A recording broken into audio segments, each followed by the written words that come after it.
নামাজ পড়তেছে, দান খয়রাত করতেছে, রোজা রাখতেছে, হজ করতেছে। আমাদের আমলগুলো বরবাদ করার দেওয়ার জন্য শয়তান পিছনে লাগা আছে। আমাদের ভিতরে অহংকার সৃষ্টি করে দেয়। এই যে মানুষ আমাকে হাজি বলুক, মানুষ আমাকে দানবীর বলুক, মানুষ আমাকে নামাজি বলুক, দরবেশ বলুক, এগুলাকে রিয়া বলে। এই রকম দূষিত মনোভাব নিয়ে যদি কেউ ইবাদত করে, তার ইবাদত আল্লাহর দরবারে কবুল হবে না। 1 নম্বর শর্ত হচ্ছে ইখলাস। 2 নম্বর শর্ত হচ্ছে ইবাদত যেভাবে করতে হবে সেটা হলো সুন্নত তরিকা। রাসূল করিম সাল্লাল্লাহু আলাইহি সাল্লামের যে সুন্নত নিয়ম আছে, সুন্নতি পদ্ধতি আছে, সুন্নত তরিকায় ইবাদত করতে হবে বাবা। মন গড়া ভাবে নিজের মন মতলবী তরিকায়, নিজের মন মতলবী পদ্ধতিতে ইবাদত করলে কবুল হবে না। 1 নম্বর শর্ত ইখলাস, 2 নম্বর শর্ত হচ্ছে সুন্নত তরিকা, 3 নম্বর শর্ত ইখলাসও আছে, সুন্নত তরিকাও আছে। 3 নম্বর শর্তটা যদি না থাকে তাও ইবাদত কবুল হবে না। 3 নম্বর শর্ত হচ্ছে আয় রোজগার উপার্জন অবশ্যই হালাল হতে হবে। ঠিক। আমার ওয়াজিরা বন্ধুরা, নবী আলাইহিস সালাতু ওয়াসসালাম হাদিসে এক ব্যক্তির কথা আলোচনা করতেছেন। লম্বা সফর করে কাবা ঘর পর্যন্ত হাজির হয়েছে। মাথার চুলগুলো এলোমেলো, কাপড় চোপড়গুলো ময়লা যুক্ত। দেখেই বোঝা যাচ্ছে এই লোকটা এই এলাকার বা আশপাশের মানুষ না, লম্বা সফর করে আসছে। বিধায় তার চুলগুলো এলোমেলো, কাপড় চোপড় ময়লা যুক্ত। নবীজি বলেন এই লোকটা কাবা ঘরের গিলাফ ধরে আল্লাহকে ডাকতেছে, ইয়া রব্বি, ইয়া রব্বি বলে, ও আমার রব, ও আল্লাহ আমাকে এটা দাও সেটা দাও, এভাবে নানান কিছু আল্লাহর কাছে চাইতেছে। কিন্তু নবীজি বলেন আল্লাহ তার দোয়া কেমনে কবুল করবেন? ওমাতামু হারাম, ওমাশরাবু হারাম, ওমালবাসু হারাম, ওগুজিয়া বিল হারাম, ফাআন্না ইউস্তাজাবু লিযালিক। আল্লাহ নবী বলেন এই লোকটা যা খায় হারাম থেকে খায়, যা পান করে সেটা হারাম ইনকামের। শরীরে রক্ত গোশত বৃদ্ধি পেয়েছে হারাম খাইয়া, শরীরে কাপড় চোপড় গুলো হারাম ইনকাম দিয়ে কেনা, হারাম খাইয়া, হারাম ইনকামের কেনা কাপড় পয়রা। এই লোকটা যখন কাবা ঘরের গিলাফ ধরে ইয়া রব্বি, ইয়া রব্বি বলে ডাকতে থাকে, দোয়া করতে থাকে, আমার আল্লাহ বলেন এমন লোকের দোয়া আমার আল্লাহ কেমনে কবুল করবে? কেমনে তার দোয়া কবুল হবে? তাইলে বোঝা গেল যারা হারাম উপার্জন করে এদের দোয়া কাবা ঘরের সামনে কবুল হয় না। কাবা ঘরের সামনে যার দোয়া কবুল হয় না, বাংলাদেশে এমন কোনো জায়গা আসেনি বেটা দোয়া করলে কবুল হইব? কি কোন আপনার পৃথিবীতে কোনো জায়গা আছে? নাই নাই নাই নাই। এই জন্য বাবা এই 3টা কথা মনে রাখবেন। যে কোনো আমল আল্লাহর কাছে কবুল হওয়ার জন্য 3টা শর্ত। 1 নম্বর ইখলাস থাকতে হবে, 2 নম্বর কাজটা সুন্নত তরিকায় করতে হবে, 3 নম্বর আমার আয় রোজগারটা কি হতে হবে? হালাল, পবিত্র হতে হবে। আল্লাহ বলেন আমি মানুষকে হালাল এবং পবিত্র বস্তু রিজিক হিসেবে দান করেছি। ফাদ্দালনাহুম আলা কাসীরিম মিম্মান খলাকনা তাফদীলা।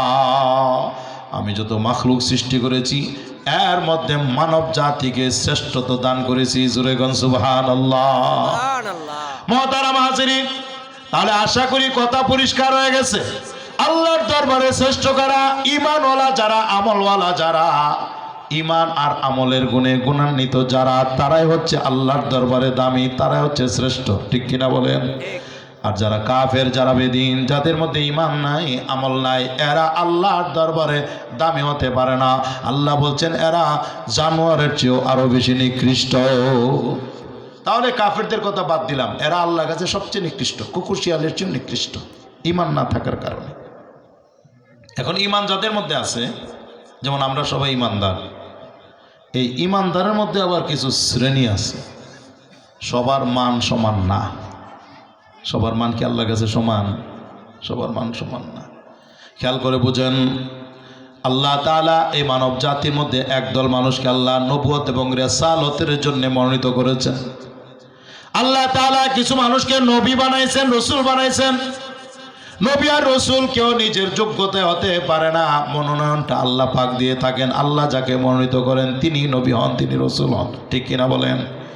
মুহতারাম হাজিরিন, যত নবী রসুল আছেন তারা হলেন আল্লাহর কাছে সকল মানুষের মধ্যে সেরা। আল্লাহর দরবারে সবচেয়ে দামি। নবী রাসূলদের মতো দামি আর কোনো মানুষ নাই, ঠিক কিনা বলেন?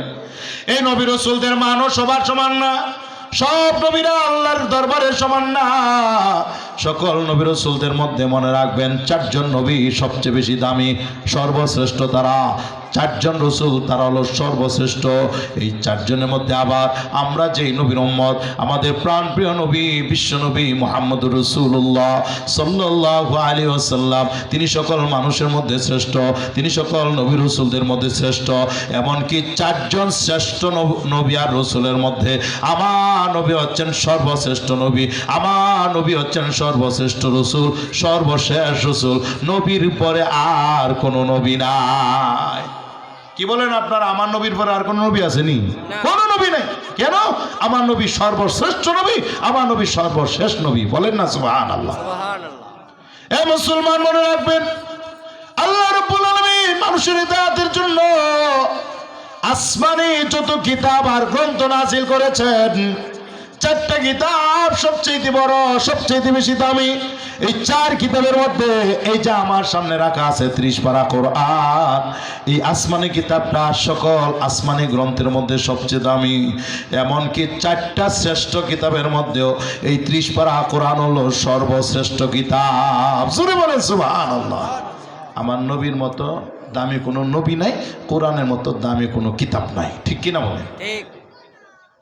মুহতারাম হাজিরিন, এই কোরআন আমার নবীর উপরে যেখানে নাজিল হয়েছিল গারে হেরা, এই জায়গাটা বড় দামি। জাবালে নূরের সবচেয়ে উঁচু চূড়া গারে হেরা, এটা আল্লাহর কাছে খুবই দামি। কোরআন অবতরণের সূচনা সেখানে হয়েছিল। পৃথিবীতে অসংখ্য গণিত পাহাড় পর্বত আছে, আমাদের বাংলাদেশে আছে, ভারতে আছে, নেপালে আছে পাহাড় পর্বত, মক্কা মদিনায় অনেক আছে, সেখানে কথা তো বলতেই হয় না। যত পাহাড় পর্বত আছে আল্লাহর কাছে চারটা পাহাড়ের দাম সবচেয়ে বেশি। এর মধ্যে 30 পারা কোরআন নাজিলের সূচনা যে পাহাড়ে হয়েছিল আমার নবীর উপরে সর্বপ্রথম সূরাতুল আলাকের ইকরা বিসমি সূরার শুরুভাগের 5খান আয়াত যেখানে নাজিল হয়েছিল গারে হেরা, এটা হলো আল্লাহর কাছে সবচেয়ে দামি, ঠিক কিনা বলেন? ঠিক। মুসলমান আরো খেয়াল করে শুনেন, যত ফেরেশতা আল্লাহ তৈরি করেছেন, অসংখ্য অগণিত ফেরেশতা আছে, সকল ফেরেশতাদের মান আল্লাহর কাছে সমান না। সব ফেরেশতাদের মধ্যে মনে রাখবেন, চারজন ফেরেশতার দাম আল্লাহর কাছে সবচেয়ে বেশি, তারা বেশি দামি, বড় বড় ফেরেশতা।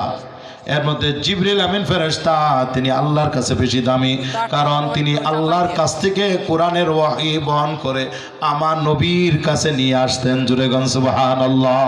সুবহানাল্লাহ। আল্লাহ কোরআনে বলছেন, ওমা ইয়ালামু জুনুদা রাব্বিকা ইল্লাহু। ওগো নবী, আপনার প্রভুর সেনাবাহিনীর সংখ্যা কত, ফেরেশতাদের সংখ্যা কত, এটা আল্লাহ ছাড়া কেউ জানে না, কেউ জানে না। অসংখ্য গণিত ফেরেশতা। নবীজি মেরাজ থেকে এসে বলছিলেন যে কাবাগরের ঠিক উপরে 7ম আসমানের উপরে একটা মসজিদ আছে, নাম বাইতুল মামুর। ওই বাইতুল মামুর মসজিদটা হচ্ছে ফেরেশতাদের কিবলা, এবং প্রতিদিন 70,000 ফেরেশতা দুনিয়ার সূচনা লগ্ন থেকেই তাদের কিবলাটা তোয়াফ করতেছে।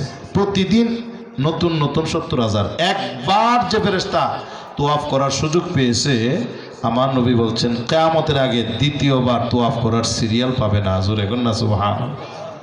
তাহলে ফেরেশতাদের সংখ্যা কত? আল্লাহ ফেরেশতা এর মাধ্যমে আসমান জমিন সব কিছু পরিচালনা করেন। ফেরেশতারা হচ্ছে আল্লাহর সেনাবাহিনী, ঠিক কিনা? আল্লাহর সেনাবাহিনী। মুহতারাম হাজির, সকল ফেরেশতাদের মধ্যে চারজন দামি, এর মধ্যে জিবরিল সবচেয়ে বেশি দামি।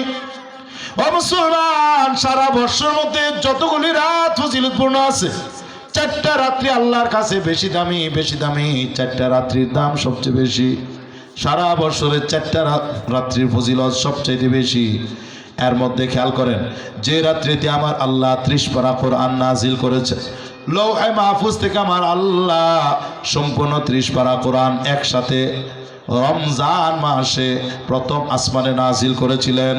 যে রাত্রিতে নাজিল করেছিলেন সেটা ছিল লাইলাতুল কদর, বা আমাদের ভাষায় শবে কদর। মুহতারাম হাজিরিন, যেহেতু আল্লাহ এই রাত্রিতে 30 পারা কোরআন নাজিল করেছেন, এই রাত্রিটা সারা বছরের মধ্যে সবচেয়ে দামি হয়ে গেছে। সবচেয়ে দামি রাত শবে কদর, লাইলাতুল কদর। এত দামি আল্লাহ তো কদরের নামে কোরআনে একটি সূরাই নাজিল করেছেন, সূরাতুল কদর। ঠিক না ভাই? ঠিক। যেই সূরাকে আমাদের ভাষায় আমরা বলি ইন্না আনজালনার সূরা, সূরাতুল কদর, কদরের নামে সূরা। এই সূরাটা আল্লাহ কদর সংক্রান্ত বিষয়ে নাজিল করেছেন। আল্লাহ বলেন লাইলাতুল কদরি খায়রুম মিন আলফি শাহর। নবী গো, আপনি জানেন কিনা কদর রাত্রির ফজিলত কত বেশি? আল্লাহ নিজেই বলেন কদর রাত্রির সামান্য সময়ের ইবাদত আল্লাহ তাআলার দরবারে 1000 মাসের ইবাদত করার চেয়েও বেশি দামি। 1000 মাসে 83 বছর 4 মাসের মতো হয়। অতএব কোনো ভাগ্যবান তার সারা জীবনে কোন একটা রমজানের শবে কদর যদি পেয়ে যায়, কোন একটা রমজানের শবে কদর যদি তার নসিব হয়ে যায়, তাহলে তার আমল নামার ব্যাংকে 83 বছর 4 মাস বন্দিগি করার সওয়াব এমনিতেই জমা হয়ে যাবে। একটা শবে কদর যদি নসিব হয়, আপনার আমল নামার ব্যাংকে 83 বছর 4 মাস ইবাদত করার সওয়াব এমনি জমা হয়ে যাবে। এই যে মুরব্বীরা অনেকে এখানে আসছেন, মাশাআল্লাহ, অনেকে 20 বছর 40 বছর 50 বছর বা তার চেয়ে বেশি রোজা রাখতেছে। আল্লাহ যদি 10-20টা রমজানের শবে কদর কাউরে দিয়া দেয়, সওয়াবটা দেয়, তাইলে এর অর্থ দাঁড়াবে আল্লাহর জমিনে আপনি হাজার বছর ইবাদত করছেন। জোরে কন্যা সুবহানাল্লাহ। আর শবে কদর, লাইলাতুল কদর, এটা শুধু এই উম্মতের বৈশিষ্ট্য। আল্লাহ শবে কদরের ফজিলত, লাইলাতুল কদরের ফজিলত উম্মতে মুহাম্মদী ছাড়া অন্য কোনো উম্মতকে দেন নাই। আওয়াজ দিয়ে বলেন না সুবহানাল্লাহ। অন্যান্য উম্মতিরা লম্বা হায়াত পাইছে। হযরত নূহ আলাইহিস সালাম একজন বড় নবী, তিনি 1050 বছর দুনিয়াতে বেঁচেছেন। বলেন না সুবহানাল্লাহ। হাজারের উপরে 1050। তো কেউ 1000 বছর, কেউ 800 বছর, 500 বছর, 300-400 বছর তো অ্যাভেলেবেল ছিল। আমার নবী আমাদের ব্যাপারে, উম্মতের ব্যাপারে বলে গেছেন, এই উম্মতের গড় পড়তা আয়ু হচ্ছে 60 থেকে 70 বছর। এখানে যাদের বয়স 60-70 হয়ে গেছে, আপনি যে বেঁচে আছেন মনে করবেন আপনার বোনাস চলতেছে। বোনাস, আল্লাহ বোনাস দিয়ে রাখছে। কি বলেন ঠিক কিনা? আমার নবী হাদিসে বলেন আমার উম্মত 100 বছরকে অতিক্রম করতে পারবে এমন মানুষের সংখ্যা হবে কম। কি বলেন? আপনাদের এই গ্রামটা যদি তালাশ করা যায়, পুরা গ্রাম মিলে 50 জন মুরব্বী কি এমন পাওয়া যাবে যাদের বয়স 100-র উপরে? পাওয়া যাবে 20 জন? 20 জনও পাবেন না। 10 জন পান কিনা আমার সন্দেহ আছে। 10 জন আছে কিনা সন্দেহ 100-র উপরে বয়স। মুহতারাম হাজিরিন, বলার উদ্দেশ্য হলো আমাদের হায়াত কম কিন্তু আমাদের দাম বেশি।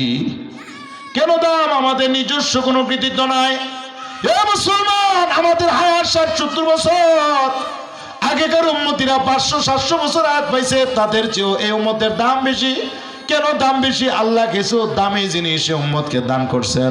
আল্লাহ এই উম্মতকে শ্রেষ্ঠ নবী দান করছেন, শ্রেষ্ঠ কিতাব কোরআন দান করছেন। আল্লাহ এই উম্মতকে শবে কদর, লাইলাতুল কদর দান করছেন। এত দামি দামি জিনিস অন্য কোনো উম্মতিরা পাই নাই। শবে কদর একটা রাত্রি ফজিলত যদি কেউ পেয়ে যায়, 1000 মাস ইবাদত করার সওয়াব পায়। তার মানে 83 বছর 4 মাস ইবাদত করার সওয়াব জমা হয়ে যায়।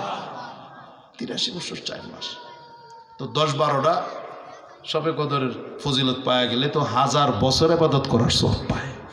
এই বোনাসের দ্বারা এই উম্মত অন্যদের চেয়ে আগে বেড়ে যায়। বলেন না সুবহানাল্লাহ। তাছাড়া সবচেয়ে বড় দামি জিনিস, আমরা শ্রেষ্ঠ নবীর শ্রেষ্ঠ উম্মত হতে পেরেছি।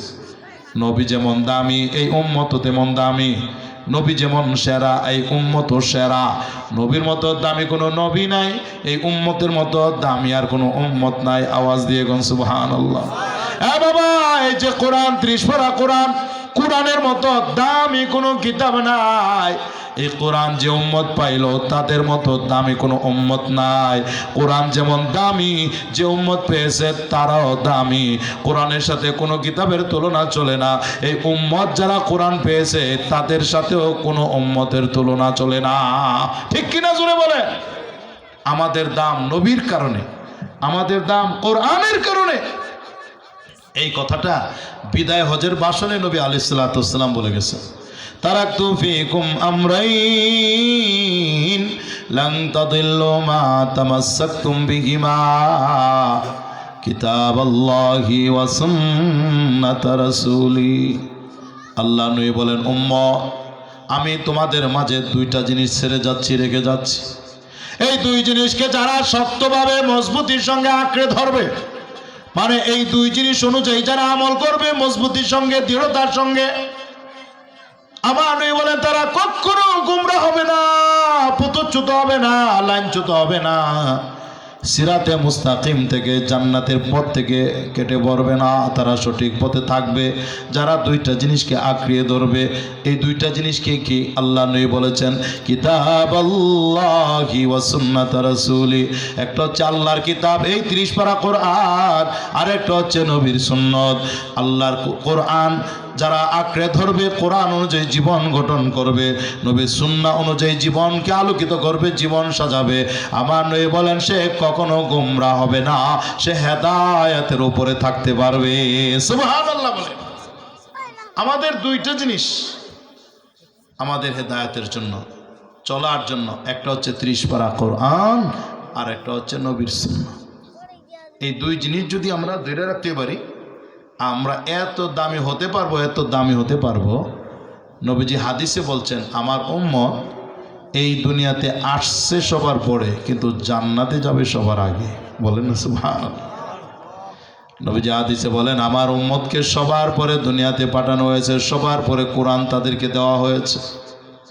কিন্তু যদিও দুনিয়াতে আল্লাহ সবার লাস্টে পাঠাইছেন, আমার নবী বলেন এরা সকল উম্মতিদের আগে জান্নাতে যাবে। সকল নবী রাসূলগণ জান্নাতে যাওয়ার পর, নবীরা প্রথমে জান্নাতে যাবেন, নবীরা জান্নাতে যাওয়ার পর অন্য কোন নবীর উম্মত জান্নাতে যেতে পারবে না। সকল উম্মতিদের সবার আগে এই উম্মতে মুহাম্মদী জান্নাতে যাবে। নবীজি এই জন্য বলেন, আমার উম্মত দুনিয়াতে আসছে সবার পরে, কিন্তু জান্নাতে যাবে সবার আগে। সুবহানাল্লাহ। সবার পরে এসে সবার আগে জান্নাতে চলে যাবে। এটা কি করে হয়? এটা বোঝানোর জন্য ছোট্ট একটা উদাহরণ দিই, সহজে বুঝতে পারবেন ইনশাআল্লাহ।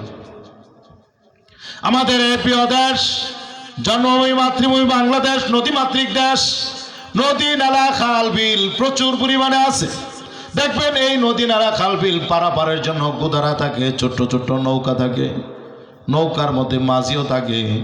মাঝি বেচারা লোকদেরকে ডাকতে থাকে, ও ভাই আসেন আসেন, 5জন 7জন করে প্যাসেঞ্জারকে উঠাইতে থাকে, 5 টাকা 10 টাকা, যেখানে যে রেট ওইভাবে ডাকতে থাকে। বোঝার চেষ্টা করেন, প্যাসেঞ্জার যখন উঠতেছে নৌকার ক্যাপাসিটি অনুযায়ী লোকেরা উঠতেছে, সর্বশেষ যে প্যাসেঞ্জারটা উঠতে যায় মাঝি বেচারা কয়, ও ভাই আপনি ওঠেন, ওনার পরে আর কেউ উঠবেন না। সর্বশেষ লোকটাকে লক্ষ্য করে মাঝি বেচারা অনেক সময় বলে, ও ভাই নৌকার মাথাটা একটু ঠেলা দিয়ে ওঠেন, একটু ধাক্কা মাইরা ওঠেন। এমন কথা বলে না? বলে না। কারণ এমন হয় নৌকার মাথাটা প্যাসেঞ্জার ওঠার পর মাটির সাথে এমনভাবে লেগে গেছে, মাঝি বেচারা বইটা দিয়া ঠেলে সে আর কি করতে পারে না, নৌকাটা পানিতে ভাসাইতে পারে না, নামাইতে পারে না। এই জন্য বলে, ও ভাই একটু ঠেলা দিয়ে ওঠেন, একটু ধাক্কা দিয়ে ওঠেন। খেয়াল করেন, এবার সর্বশেষ যে প্যাসেঞ্জার নৌকাতে উঠতে যায়, সে নৌকার মাথাটা একটু ঠেলা দিয়া ধাক্কা দিয়া নৌকার মাথার মধ্যেই দাঁড়ায় যায়। ঠিক না বেঠি? ঠেলা দিয়ে মাথাটার মধ্যে খাড়ায় যায়। এ মুসলমান, বুঝবার চেষ্টা করে, মাঝি বেচারা এবার নৌকাটা ঘোরায়া অপর পারে নিয়ে যখন লাগায়, চিত্রটা চোখের সামনে নিয়ে আসার চেষ্টা করে। খেয়াল করে দেখেন, যেই লোকটা, যে প্যাসেঞ্জারটা নৌকার মধ্যে ওঠার সময় উঠলো সবার পরে, এখন নামার সময় নামতেছে সবার আগে। উঠলো পরে, নামে আগে। আমার নবী কয়, আমার উম্মত এই দুনিয়াতে আসছে সবার পরে, কিন্তু জান্নাতে যাবে সবার আগে। জোরে জোরে বলেন না সুবহানাল্লাহ। তো সবার আগে যদি আমরা জান্নাতে যেতে হয়, আমরা যদি জান্নাতে যেতে চাই, তাহলে কিছু সিফত, কিছু গুণ অর্জন করতে হবে। সবচেয়ে বড় গুণ এই দুইটা। কোরআনে কারীমকে আঁকড়ে ধরতে হবে, কোরআনকে বুঝতে হবে। কোরআনের কিছু কাজ আছে। এক নম্বর হলো কোরআনে কারীমের সহি শুদ্ধ তেলাওয়াত আমাদেরকে শিখতে হবে। শুধু তেলাওয়াতটা, কোরআন পড়া, এটাও আলাদা একটা ইবাদত। বলেন না সুবহানাল্লাহ। উতলু মা উহিয়া ইলাইকা মিনাল কিতাব ওয়া আকিমিস সালাহ ইন্নাস সালাতা তানহা আনিল ফাহশাই ওয়াল মুনকার ওয়ালা যিকরুল্লাহি আকবার। ও মুসলমান, খেয়াল করে শুনেন, 21 পারার প্রথম পৃষ্ঠার প্রথম আয়াত এটা। এই আয়াতের ভিতরে আল্লাহ তিনটা আমলের কথা একসঙ্গে আলোচনা করেছেন। তিনটা আমল নবীকে লক্ষ্য করে বলেন, ও নবী, আপনার প্রতি যে কোরআন নাজিল করেছি, এই কোরআন থেকে আপনি তেলাওয়াত করুন। সুবহানাল্লাহ। নবীকে নির্দেশ দেওয়ার মাধ্যমে গোটা উম্মতকে আল্লাহ নির্দেশ দিয়েছেন আমরা যেন কোরআন তেলাওয়াত করি। 2 নম্বর, নামাজ পড়ুন, সালাত কায়েম করুন, নামাজ পড়ুন। নিশ্চয়ই নামাজ মানুষকে মন্দ, গর্হিত, ঘৃণিত কাজ থেকে বাধা দেয়, ফিরিয়ে রাখে। নামাজটা যদি নামাজের মতো হয়, নামাজের এমন একটা তাসির আছে, প্রত্যেকটা আমলের একটা অ্যাকশন আছে, পাওয়ার আছে। নামাজের পাওয়ার হলো নামাজটা নামাজের মতো হলে আল্লাহ তাআলা এই নামাজের বরকতে এই মানুষটাকে সব ধরনের গুনার কাম থেকে, অশ্লীলতা থেকে, বেহায়াপনা থেকে বাঁচিয়ে রাখেন। জোরে কোন সুবহানাল্লাহ।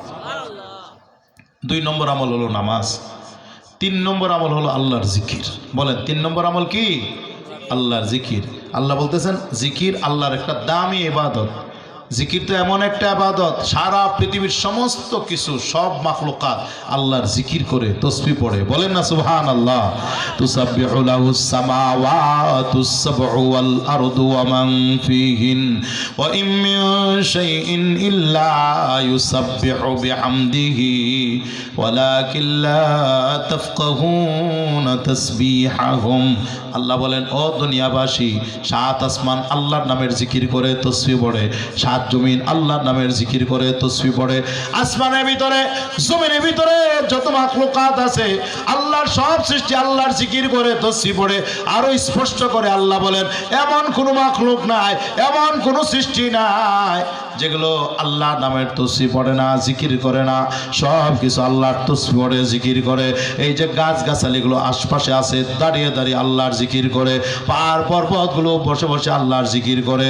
গরু, ছাগল, উট, মহিষ, ভেড়া, বকরি, দুম্বা এগুলো রুকুর হালতে আল্লাহর তসবিহ পড়ে, জিকির করে। সাপ বিচ্ছুগুলো সেজদার হালতে আল্লাহর জিকির করে, তসবিহ পড়ে। আল্লাহ বলেন, এমন কোনো কিছু নাই যেগুলো আল্লাহর তসবিহ পড়ে না। এই জন্যে আমাদের উচিত নিয়মিতভাবে আমরা যেন আল্লাহর কিছু জিকির করি, তসবিহ পড়ি। রাজি আছেন না ইনশাল্লাহ? ইনশাআল্লাহ। সামনে রমজান আসতেছে, রমজানে কিছু কর্মসূচি আমার নবী দিয়ে গেছে। রমজানে কিছু করণীয় কাজ আমাদের জন্য আল্লাহ রসুল বাতলিয়ে গেছেন। একটা হলো এই যে এই কালিমার জিকির। কালিমা যেন আমরা বেশি বেশি করে পড়ি, ঠিক না? বেশি বেশি করে আমরা কালিমা পড়ব, বেশি বেশি করে ইস্তেগফার পাঠ করব। আপনি লম্বা ইস্তেগফার যদি পারেন পড়বেন, মাঝারু আছে ওইটা পড়লে এটা পড়েন। আর যদি নাই পারেন, একবারে শর্ট ইস্তেগফার, আস্তাগফিরুল্লাহ আস্তাগফিরুল্লাহ আস্তাগফিরুল্লাহ। পারবো না বাবা, পারবো না এটা বলতে। আস্তাগফিরুল্লাহ শব্দের অর্থ হলো, আল্লাহ আমি অনেক গুনাহ করছি, তোমার কাছে মাফ চাই। যত বড় অপরাধী হোক, যদি সে আল্লাহর কাছে মাফ চায়, আল্লাহ তার জিন্দেগির গুনাহগুলি মাফ করে দেন। আগামীকালটা যে দিনটাও দামি, রাত্রিটাও দামি। সপ্তাহের শ্রেষ্ঠ দিন জুমার দিন, সাইয়্যিদুল আইয়াম, রাসূল হাদিসে বলছেন। রাত্রিটাও দামি। এই যে বলছি ওয়াজের ভিতরে 4টা রাত আল্লাহর কাছে বেশি দামি। একটার কথা বলছি, সেটা হলো লাইলাতুল কদর, শবে কদর। আর একটা রাত হলো লাইলাতুল বারাআত।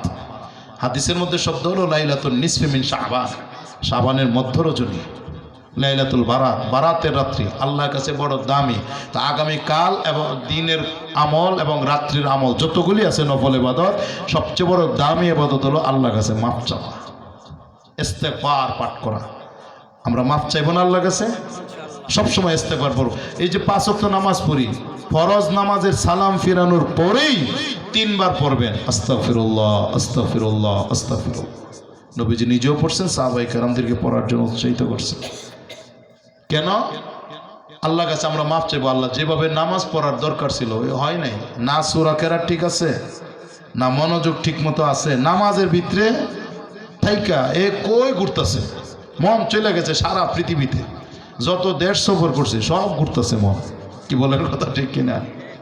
মুহতারাম হাজিরিন, এই জন্যে একটা গুরুত্বপূর্ণ আমল হচ্ছে জিকির। বলতেছিলাম 3টা আমলের কথা এক আয়াতে আল্লাহ বলছেন। একটা হলো তেলাওয়াতের কথা, আরেকটা হলো নামাজ কায়েম করার কথা, আরেকটা হলো জিকির করার কথা। 3টা আমলের কথা এক আয়াতের মধ্যে আছে।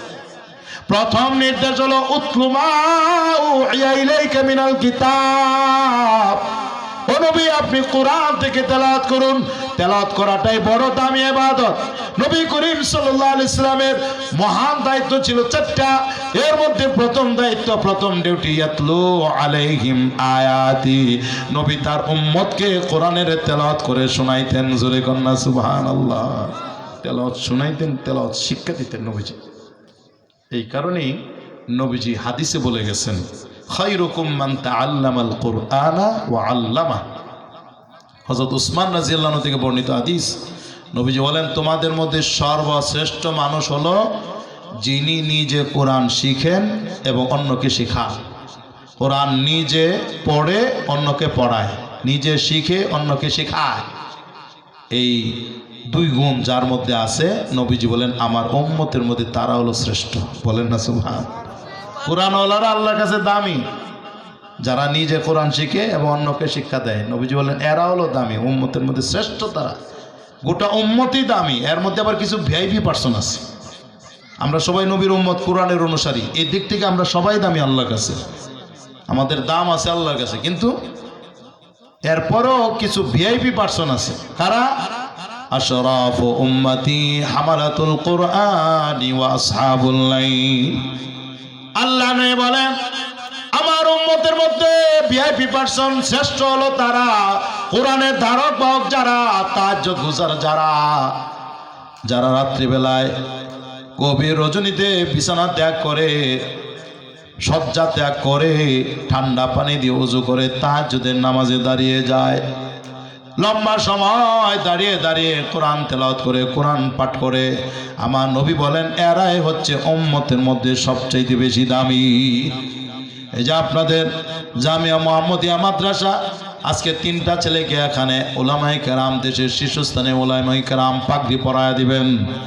এই যে হেফজ বিভাগের উস্তাদরা এবং ছাত্ররা, আপনারা ট্রাই করে দেখতে পারেন, ফজরের আজানেরও আধা ঘন্টা 40 মিনিট 50 মিনিট আগে হাফেজ সাহেবরা, ছাত্ররা তারা বিছানা ত্যাগ করে ঠান্ডা পানি দিয়ে ওযু করে তাহাজ্জুদের নামাজে দাঁড়িয়ে যায়, লম্বা সময় তাহাজ্জুদের নামাজ পড়ে, এরপর চোখের পানি ফেলে ফেলে আল্লাহর কাছে দোয়া করে, আল্লাহ আমাদেরকে মাফ করে দাও, আল্লাহ আমাদের মুরব্বীদেরকে, পিতামাতাকে মাফ করে দাও, দাদা দাদি নানা নানি চাচাজি শ্বশুরদেরকে মাফ করে দাও, আল্লাহ এলাকাবাসীকে মাফ করে দাও, খবরবাসীকে মাফ করে দাও।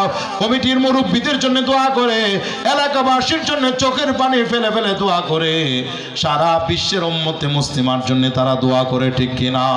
মোহতারাম হাজিরিন, তাহাজ্জুদের নামাজ পড়ে যে দোয়া করা হয়, বন্দুকের গুলি মিস হতে পারে, কিন্তু ওই সময়ের কান্না আর মোনাজাত মিস হতে পারে না। এই কারণে এক হাদিসে আছে, বাবা খেয়াল করে শুনেন, নবী আলাইহিস সালাতু ওয়াস সালাম ইরশাদ করেন, কিয়ামতের ময়দানে আল্লাহ পাকের আদালত যখন কায়েম হয়ে যাবে, আল্লাহ তার কুদরতি মসনদে বসে পড়বেন, নবী আলাইহিস সালাতু ওয়াস সালাম পাশে দাঁড়িয়ে যাবেন। আল্লাহ তাআলা এই আদালতে বিচার কার্য শুরু করার আগে একজন ফেরেশতাকে ডেকে বলবেন, ও আমার ফেরেশতা, গোটা হাসরবাসীর উদ্দেশ্যে আমার একটা ঘোষণা ছিল, আমার ঘোষণাটা দিয়া দাও, আমার যে ঘোষণা ছিল এই ঘোষণাটা সকলকে শোনায় দাও। বিচার কাম শুরু করার আগে আল্লাহ এই কথা বলবেন, ফেরেশতা এবার এতটুকুন আওয়াজে কথা বলবে যেন গোটা হাসরবাসী শুনতে পারে, মাইক লাগবে না, কিচ্ছু লাগবে না, তাদের গলার আওয়াজ সব মানুষ শুনতে পারবে। ফেরেশতা ডেকে বলবে, আইনাল্লাযীনা কানাত তাতাজাফা জুনুবুহুম আনিল মাদাজিয়া। আল্লাহর পক্ষ থেকে ডাক, ও আল্লাহর বান্দা বান্দীরা, ওই সকল লোকেরা কোথায় যায় রাত্রির অন্ধকারে বিছানা ত্যাগ করে শয্যা ত্যাগ করে ঘুম থেকে যারা নিজেদের পিঠকে আলাদা করে রাখতো বিছানা থেকে পিঠকে আলাদা করে রাখতো তাহাজ্জুদের নামাজ পড়তো তাহাজ্জুদ গুজার বান্দা বান্দিরা কোথায় তোমরা দাঁড়িয়ে যাও ফেরেশতা বলবে আল্লাহর পক্ষ থেকে ডাক তোমরা উঠো তোমরা দাঁড়িয়ে যাও মুহতারাম হাজিরিন নবীজি বলেন ফায়াকুমুন যারা দুনিয়াতে নিয়মিত তাহাজ্জুদের নামাজ পড়তো আল্লাহর সামনে আল্লাহর আদালতে তাহাজ্জুদ গুজার বান্দা বান্দিরা নারী পুরুষেরা দাঁড়িয়ে যাবে ওহম কালিল নবীজি বলেন তবে তাদের সংখ্যা হবে কম তাহাজ্জুদ গুজার বান্দা বান্দি যারা আল্লাহর সামনে উঠবে তাদের সংখ্যা হবে কম কেন কম কারণ পৃথিবীর বুকে নিয়মিত তাহাজ্জুদের নামাজটা পড়ে এমন মানুষের সংখ্যা কম না বেশি কম দুনিয়াতে তাহাজ্জুদের নামাজ নিয়মিত পড়ে সবাই পড়ে না যতগুলি মানুষ এশা পড়ে এতগুলি মানুষ ফজর পড়ে না যতগুলি মানুষ ফজর পড়ে এতগুলি মানুষ তাহাজ্জুদ পড়ে না কি কোন কথা ঠিক কি না কিছু মানুষ প্রত্যেক মহল্লায় আছে মাশাআল্লাহ তাহাজ্জুদ পড়ে আমার নবী বলেন আল্লাহর ঘোষণা ফেরেশতা পৌঁছে দিবে হে আল্লাহর বান্দা বান্দিরা ওই সকল লোকেরা কোথায় যারা তাহাজ্জুদের নামাজ পড়ার জন্য পিঠকে বিছানা থেকে আলাদা করে রাখতো দাঁড়ায় যাও নবীজি বলেন এরা দাঁড়িয়ে যাবে ওহুম কালিল কিন্তু তাদের সংখ্যা হবে কম সংখ্যা হবে তারা কম যদিও সংখ্যা কম নবীজি বলেন ফায়াদখুলুনাল জান্নাতা বিগাইরি হিসাব নিয়মিত তাহাজ্জুদের নামাজ যারা পড়বে আমার নবী কয় এরা আল্লাহর সামনে দাঁড়িয়ে যাবে আর বিনা হিসাবে জান্নাতে চলে যাবে এদের কাছ থেকে কোনো হিসাব কিতাব চাওয়া হবে না জোরে কর না সুবহানাল্লাহ হিসাব চাইলেই ধরা কি বলেন কথা ঠিক কিনা হিসাব তো চাওয়া হবে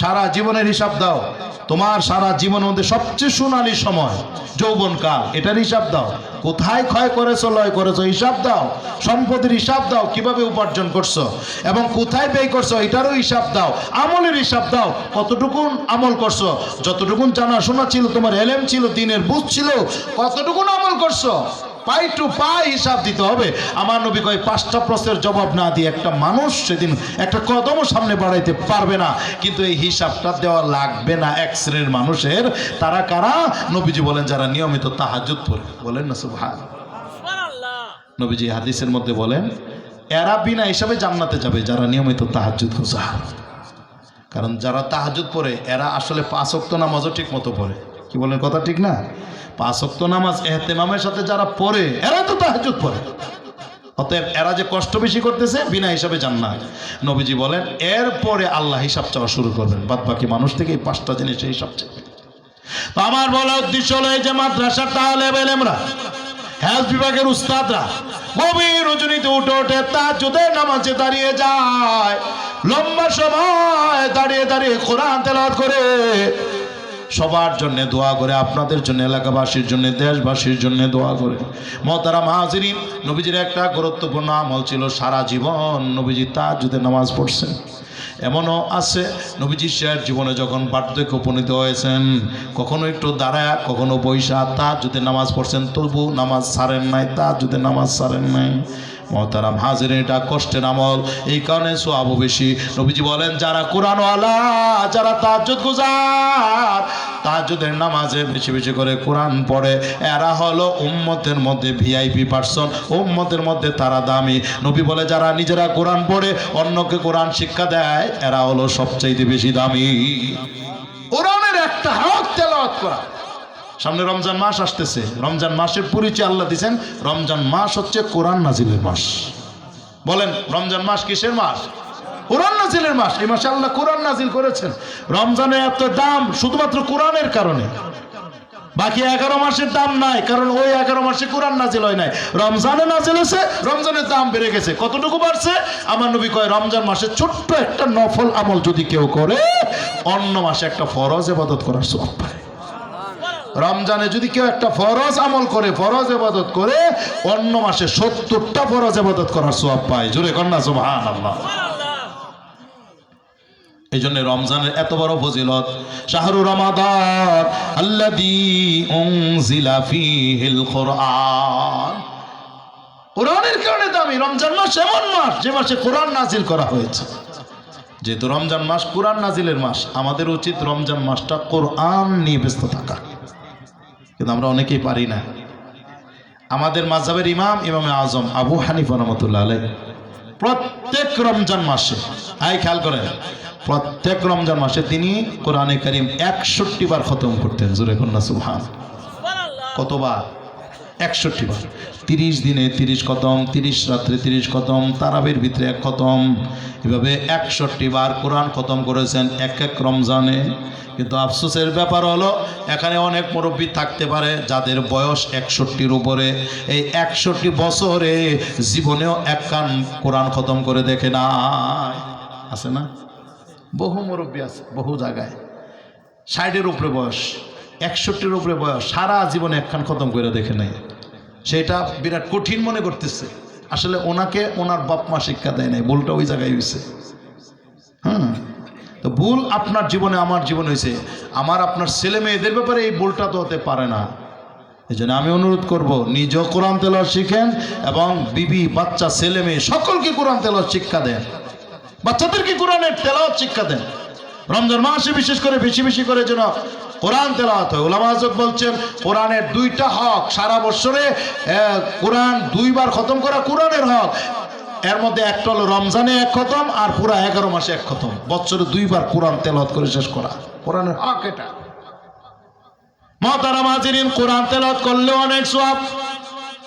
যদি কোরআনে কারীমের মধ্যে একটা দামি সূরা সূরা ইয়াসিন, এই সূরাটা তেলাওয়াত করে, নবীজি হাদিসে বলছেন সূরা ইয়াসিন কলবুল কোরআন, কোরআনের হৃৎপিণ্ড, কোরআনের মূল জিনিস হচ্ছে, কোরআনের কলব হচ্ছে সূরা ইয়াসিন।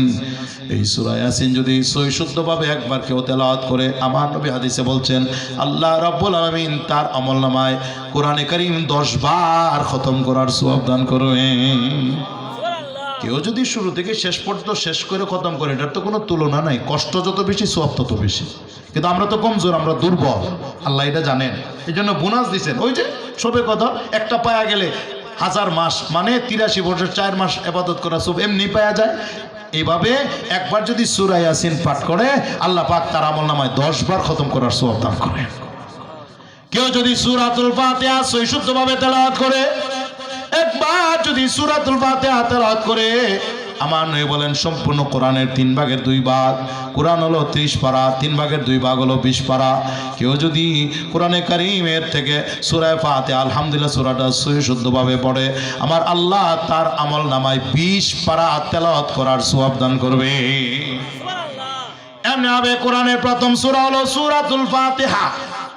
এই সূরা ফাতিহা সহি শুদ্ধভাবে তেলাওয়াত করলে 20 পারা তেলাওয়াতের সওয়াব। কোরআনের ছোট্ট একটি সূরা হলো সূরাতুল ইখলাস, আমাদের ভাষায় আমরা বলি কুল হুয়াল্লাহর সূরা।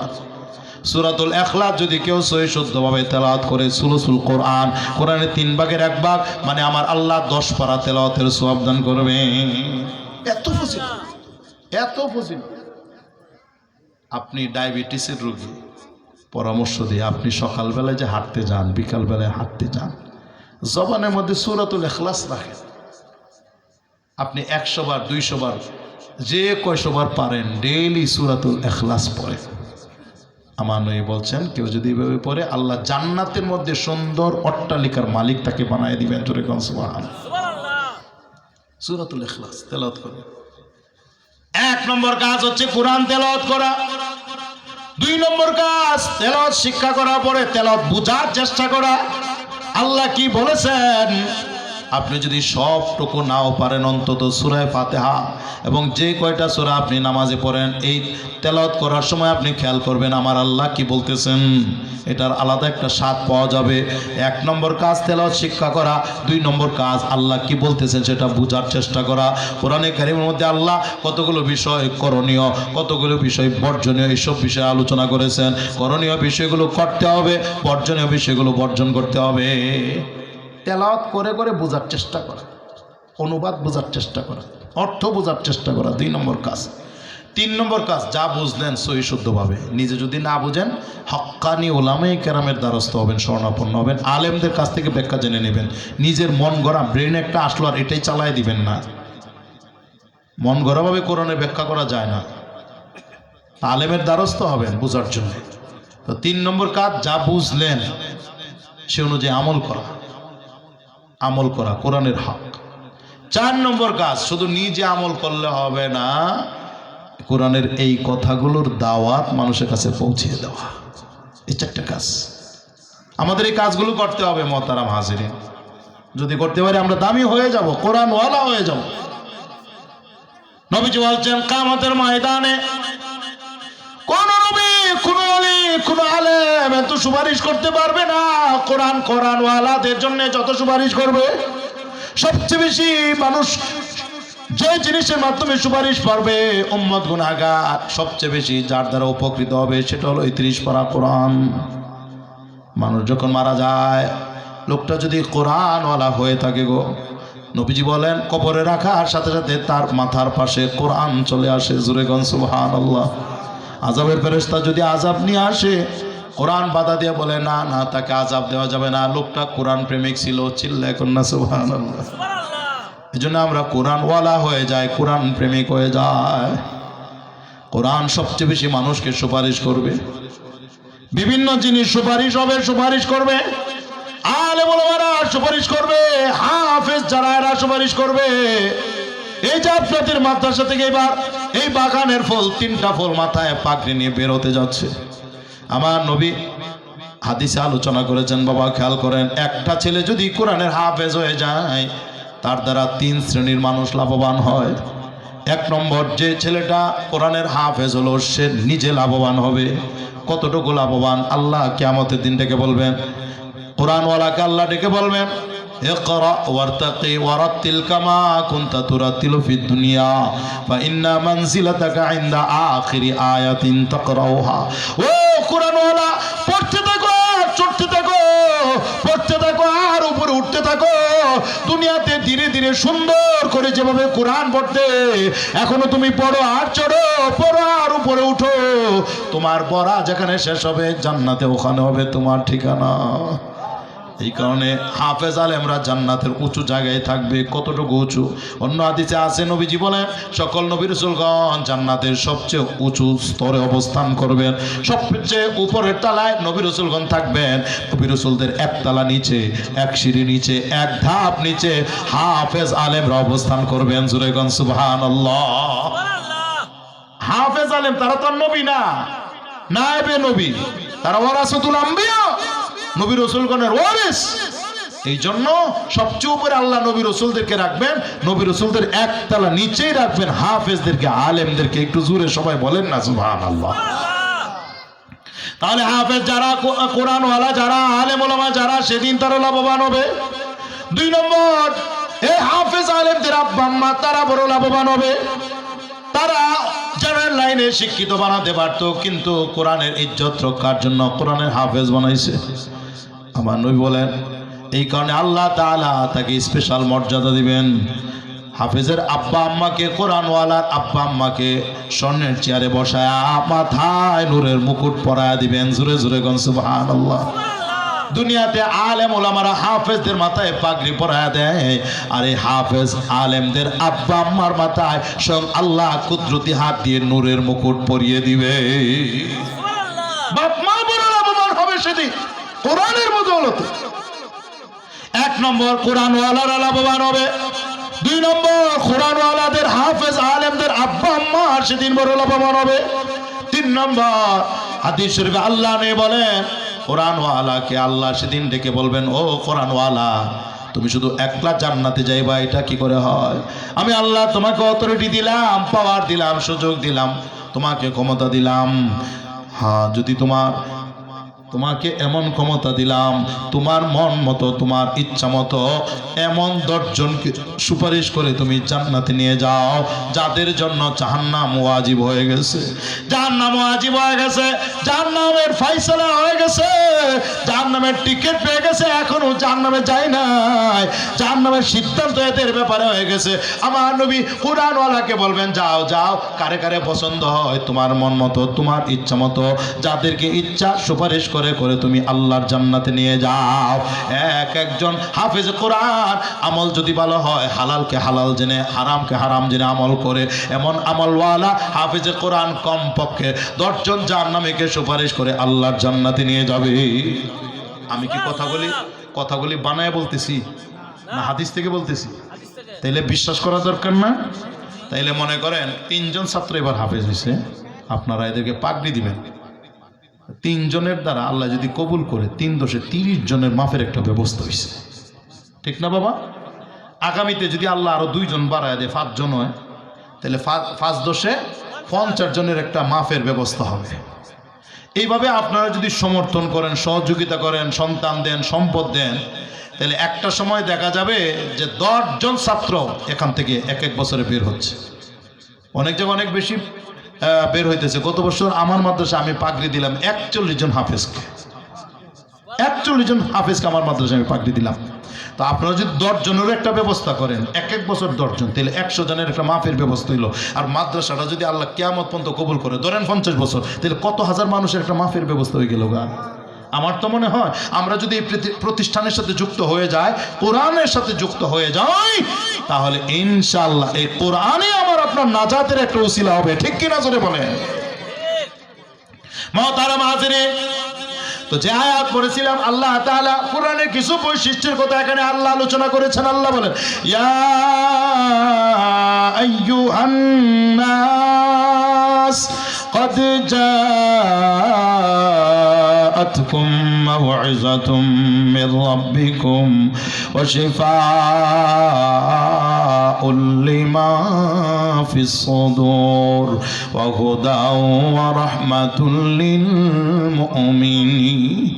আল্লাহ বলেন, হ্যাঁ বিশ্ববাসী শোনো, 4 উদ্দেশ্যে কোরআন দিলাম। 1 নম্বর, কোরআন হচ্ছে মাউইজাতুম মির রাব্বিকুম, তোমাদের রবের পক্ষ থেকে ওয়াজ। কোরআন হচ্ছে ওয়াজ, কোরআন হচ্ছে নসিহত। কোরআনের ভিতরে যে হাজার হাজার আয়াত আছে, প্রত্যেকটা আয়াতের ভিতরে আমার আল্লাহর ওয়াজ আছে, ঠিক কিনা জোরে বলেন? ওয়াজ যদি করতে হয়, নসিহত যদি করতে হয়, কোরআন থেকেই করতে হবে।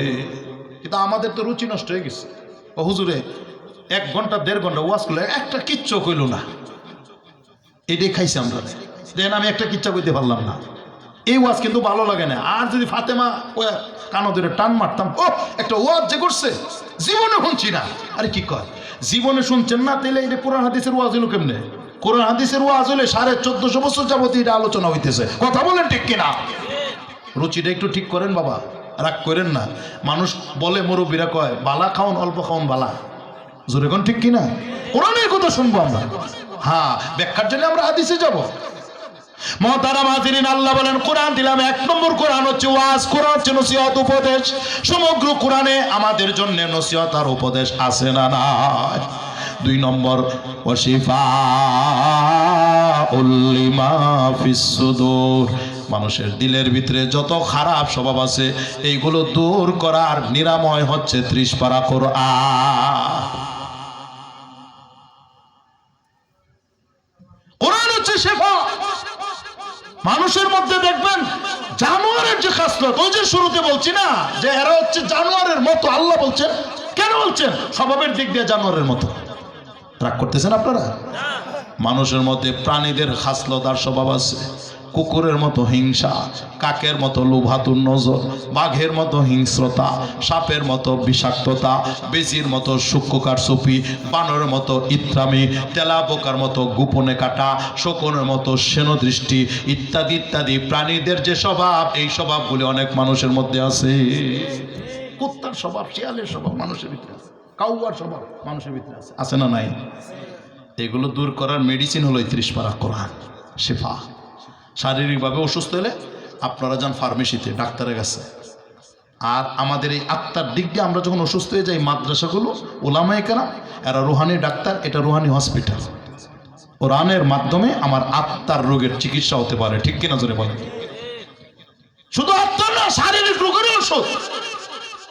এক হাদিসে আছে, রাসূল বলছেন, আলাইকুম বিশিফাইন, 2 জিনিসের মাধ্যমে চিকিৎসা করবা, আল কোরআন ওয়াল আসাল, কোরআনের মাধ্যমে, আর একটা হলো মধুর মাধ্যমে।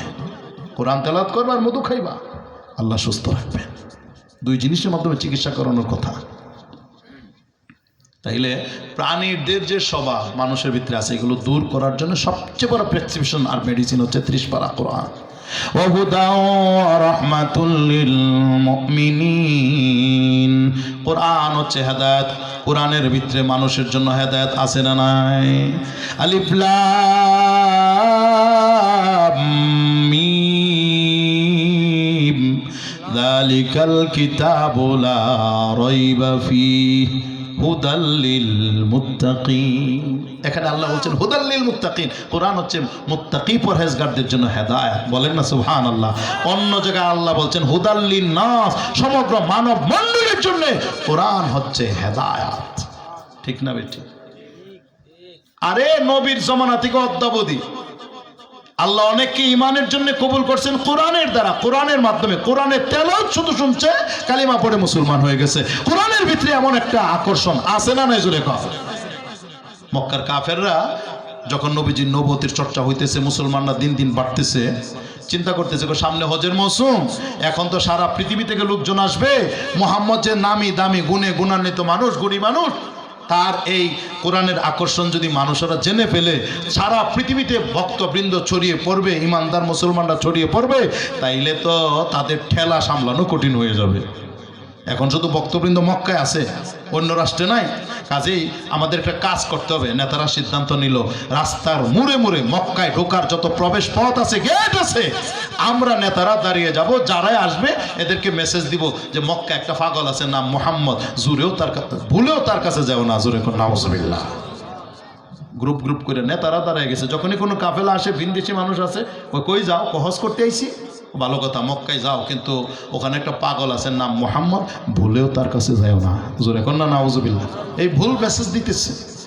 এক পর্যায়ে লোকেরা পরস্পরে বলা বলি করতেছে, আচ্ছা দল্লাম মুহাম্মদ নামের লোকটা পাগল, কিন্তু নেতারা মাঠে নামলো কেন? তাইলে তো বোঝা যায় উনিও জেনতেন নেতা না, হ্যাঁ, উনি জেনতেন পাগল না। কাজেই উনি কি কয়, একটু দেখা দরকার, যাওয়া দরকার। আমার আল্লাহ কাফেরদের বাধার মাধ্যমে নবীর প্রতি যাওয়ার আগ্রহ আরো বাড়ায় দিলেন। একদল মানুষ কাবা চত্বরে তওয়াফ শেষ করে দেখতেছে নবীজি অত্যন্ত সুন্দর চেহারা অধিকারী ছিল, সবচেয়ে বেশি সুন্দর আমার নবী, ঠিক কিনা জোরে বলেন? তেলাওয়াত করতেছিলেন নবীজি, সবাই গোল বৃত্তের মতো দাঁড়িয়ে তেলাওয়াত শুনতেছে, আমার নবী তেলাওয়াত করতেছেন, ইয়াসিন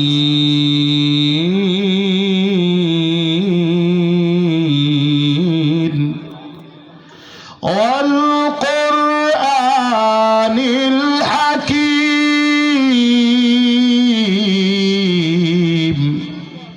ইন্নাকা লামিনাল মুরসালিন আলা সিরাতিম মুস্তাকিম।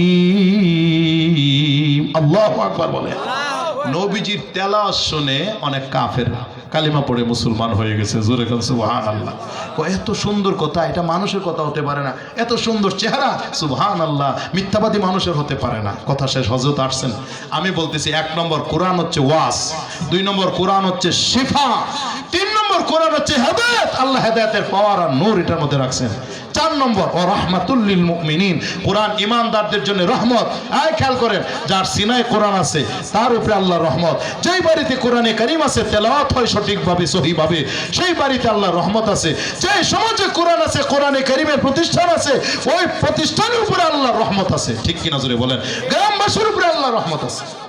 আল্লাহর রহমত টেনে আনার চুম্বক শক্তি হচ্ছে 30 পারা কোরআন। কাজে আমি 2টা কথার দাওয়াত আপনাদেরকে দিয়ে যাই।